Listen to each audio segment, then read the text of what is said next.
آپ کو معلوم ہے کوئی شے آپ کے لیے لینی حرام ہے، رشوت ہے کوئی پیش کر رہا ہے، حرام ہے، لیکن مال کی محبت کے ہاتھوں مجبور ہو کر آپ نے لے لی۔ محبوب تر کون ہے، اللہ یا مال؟ نہیں، اس معاملے میں کون ہے؟ وہ تو مال ہے نا۔ مشکل ہے، ماننا مشکل ہے۔ وہ تو چاہتے ہیں شرک کے موضوع پہ تقریر ہو تو بس وہی دو چار مسئلے جو ہیں انہی پر دھواں دار تقریر ہونی چاہیے، ہمیں کوئی نہ چھیڑے۔ براہیمی نظر پیدا مگر مشکل سے ہوتی ہے، حوث چھپ چھپ کے سینوں میں بنا لیتی ہے تصویریں۔ باہر کے بت آپ توڑ دیں گے، یہ اندر جو بت خانہ آباد ہے اسے کون توڑے گا؟ مال محبوب تر ہو گیا اللہ سے تو آپ کا معبود حقیقتاً کون ہے؟ مال۔ آپ کو کیا کہا جانا چاہیے؟ زر پرست۔ دعویٰ کیا ہے؟ خدا پرستی کا، حقیقت میں ہے زر پرست۔ اور اگر دلیل چاہیے تو حضور کا فرمان تعس عبد الدینار وعبد الدرہم، ہلاک ہو جائے یا ہلاک ہو گیا درہم و دینار کا بندہ۔ کون ہے درہم و دینار کا بندہ؟ جس کے لیے درہم و دینار اتنے محبوب ہو جائیں کہ وہ اس کے لیے اللہ کے احکام کو توڑ دے۔ تو وہ کس کی بندگی کر رہا ہے؟ دولت کی۔ نام کیا ہے؟ عبد الرحمن، حقیقت میں کیا ہے؟ عبد الدینار۔ نام تو رکھنا آسان ہے، ماں باپ نے رکھ دیا۔ یہ محمد فرما رہے ہیں صلی اللہ علیہ وسلم، عبد الدینار و عبد الدرہم، درہم و دینار کا بندہ، لفظ عبد۔ ٹھیک ہے، اب اپنا جائزہ لے لیجئے، اللہ تعالی ہمیں توفیق دے کہ ہم اپنے اندر جھانکیں کہ شرک کون کون سے ہیں، کہاں کہاں ہیں۔ حوث چھپ چھپ کے سینوں میں بنا لیتی ہے تصویریں۔ اب اس کو اوپر لائیے، اجتماعی سطح پر۔ جیسے میں نے آپ کو بتایا کسی بھی ریاست جو ہے، کانسیپٹ آف اسٹیٹ، یہ ہائیسٹ ایوالوڈ فارم ہے انسان کی اجتماعی تصورات کی، جس کو میں نے کبھی کہا تھا سوشل ایوولوشن، تمدنی ارتقاء۔ اس کی بلند ترین شکل کیا ہے؟ Concept of state. اس میں دو چیزیں بنیادی ہیں، ایک حاکمیت کا تصور، حاکمیت کس کی ہے، اور دوسرے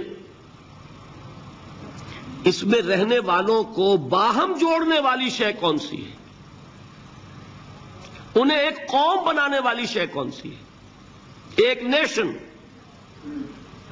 کوئی ایک مشترک محبت ہوگی تو وہ جڑ جائیں گے، ٹھیک ہے۔ کسی شے کی محبت کو سپریم کر دو ان کے دلوں میں، جس سے کہ یہ پھر باہم ایک دوسرے سے پیوست ہو جائے۔ اسی کا نام ہے نیشنلزم، وطن کی محبت، ٹیریٹوریل نیشنلزم۔ اس دور کا یہ قوم کی تشکیل کے اندر سب سے اہم عنصر کیا ہے؟ وطن کی محبت۔ اور یہ وطن کی محبت جب اصل شے ہو جائے گی آپ کو جوڑنے والی، تو وطن آپ کا کیا بن جائے گا؟ معبود۔ وطنیت جو ایک سیاسی کانسیپٹ ہے، اس کے اعتبار سے اس دور کا سب سے بڑا شرک۔ یہ بات ذرا آسانی سے سمجھ میں آنے والی نہیں۔ وطن کی جے، یہ کیا ہے؟ جیسے آپ کہتے ہیں اللہ اکبر، وطن کا ترانہ کھڑے ہو جاؤ، یہ کیا ہے؟ وطن کی نماز۔ وطن کا جھنڈا سلامی، یہ کیا ہے؟ These are all rituals. اس معبود کے لیے مراسم عبودیت وہ یہ ہیں۔ وطن کی محبت ہر چیز سے بالا، یہی تو ہے شرک۔ سب سے بالا محبت کس کی ہونی چاہیے؟ لیکن یہ بھی میں عرض کروں گا حضور کی حدیث مجھے نہیں معلوم کہ اس کا سند کا درجہ کیا ہے، عام طور پر بیان ہوتی ہے حب الوطن من الایمان، وطن کی محبت ایمان کا ایک تقاضا ہے۔ حدیث ہے یا نہیں ہے اس بات کو میں صحیح سمجھتا ہوں، انسان کی فطرت کا تقاضا جہاں رہتا ہے اس سے محبت ہوتی ہے، گھر سے محبت ہوتی ہے، شہر سے ہوتی ہے، ملک سے ہوتی ہے، لیکن جہاں یہ محبت قومیت کی تشکیل کر رہی ہو وہاں در حقیقت یہ ہر شے سے بالا تر ہوتی ہے، تبھی تو قومیت کی تشکیل ہوگی۔ یہ کانسیپٹ جو ہے یہ مشرکانہ کانسیپٹ ہے، اس کو بھی پہچانا علامہ اقبال نے۔ اس دور میں میں اور ہے، جام اور ہے، جم اور، ساقی نے بنا کی رویش لطف و ستم اور، تہذیب کے آزر نے ترشوائے صنم اور، مسلم نے بھی تعمیر کیا اپنا حرم اور، ان تازہ خداؤں میں بڑا سب سے وطن ہے، جو پیرہن اس کا ہے وہ مذہب کا کفن ہے۔ نظارہ دیری نہ زمانے کو دکھا دے، اے مصطفی خاک میں اس بت کو ملا دے، اور فرمان نبوت میں وطن اور ہی کچھ ہے، گفتار سیاست میں وطن اور ہی کچھ ہے۔ وطن کی محبت میں حرج نہیں ہے، وطن کی محبت سپریم ہو جائے تو حرج ہے، اللہ کی محبت کے تابع رہے کوئی حرج نہیں۔ یہی فرق ہے سارا توحید کا اور شرک کا۔ اولاد کی محبت اللہ کی محبت سے بالا ہو گئی، اولاد آپ کا معبود ہے، تابع ہوئی کوئی حرج نہیں، کرو محبت۔ یہ دوسرا فارمولہ ہے۔ اب تیسری چیزیں بہت مختصر ہیں۔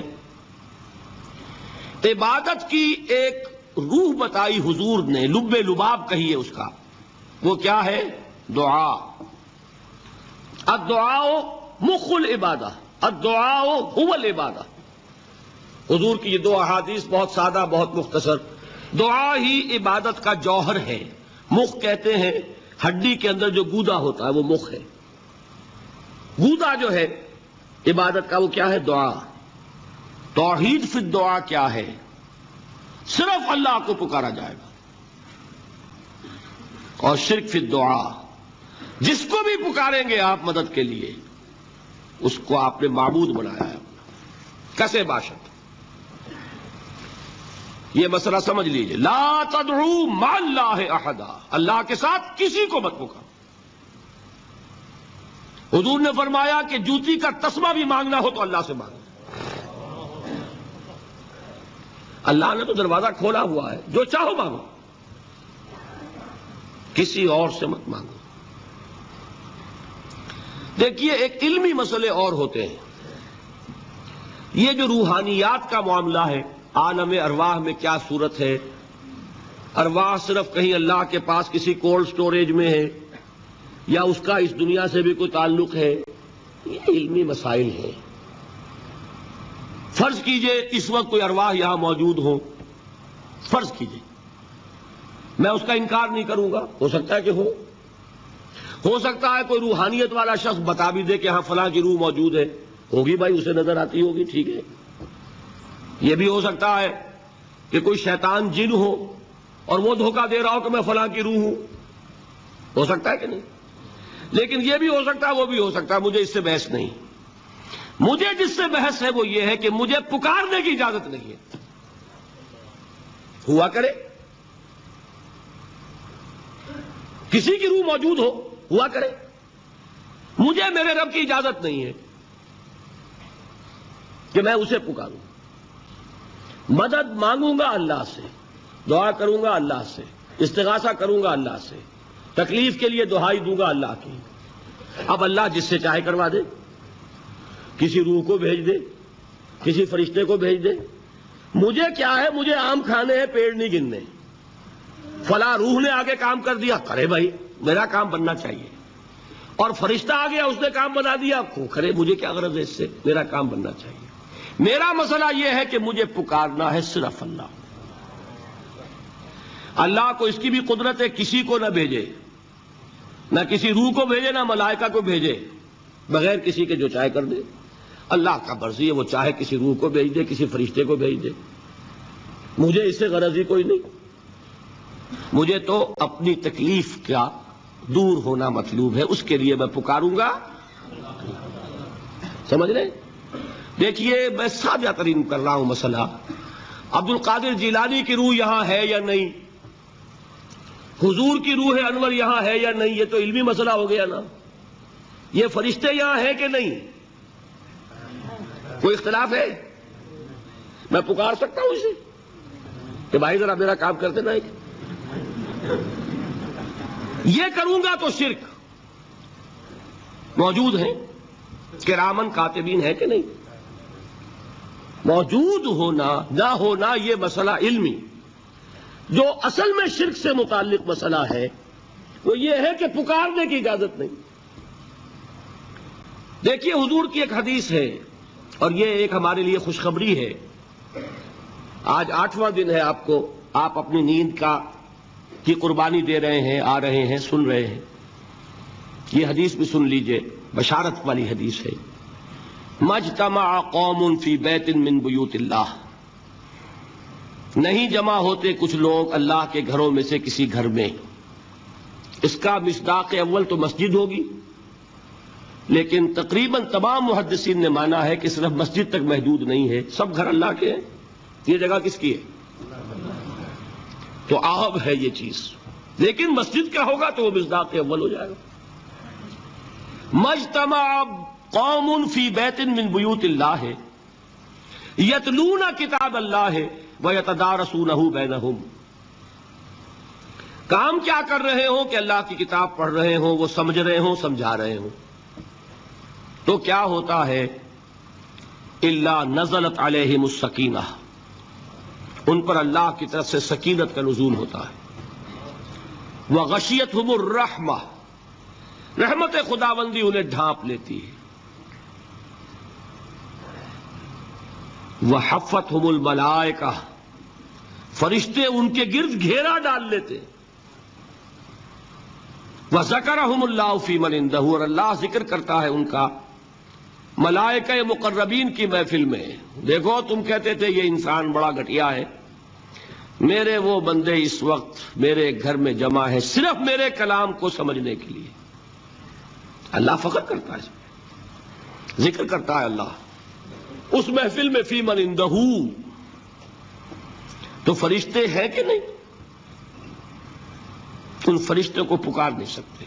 اگر آپ نے یا جبرائیل میرا یہ کام کروا دو، تکلیف میری رفع کر دو کہا اور شرک ہوا، یا میکائیل اور یا اسرافیل.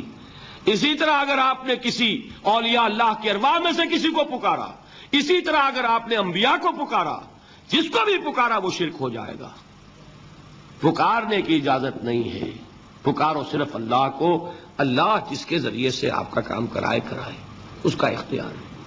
باقی رہ گئے علمی مسئلے. بعض لوگ کچھ اگر شاہ ولی اللہ دہلوی نے اپنے کچھ روحانی تجربے لکھ دیے، وہ اس کو شرک بنائے پھر رہے ہیں کہ تو شرک ہو گیا، مشرک ہو گیا، یہ ہو گیا.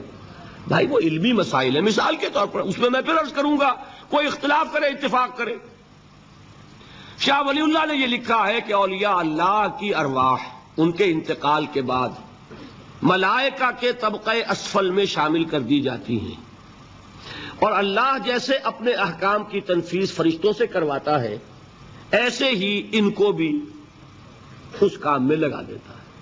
اب یہ ایک علمی مسئلہ ہے یا نہیں ہے مجھے کیا پتا. کوئی خاص دلیل شاہ صاحب نے بھی نہیں دی، میں بھی مانتا ہوں. جو دلیلیں دی ہیں اس پر میرا بھی دل مطمئن نہیں ہوا، ٹھیک، لیکن یہ ایک علمی بات ہے. اب کہہ بھی رہے طبقہ اسفل، ملائکہ کا طبقہ اعلیٰ نہیں، اسفل.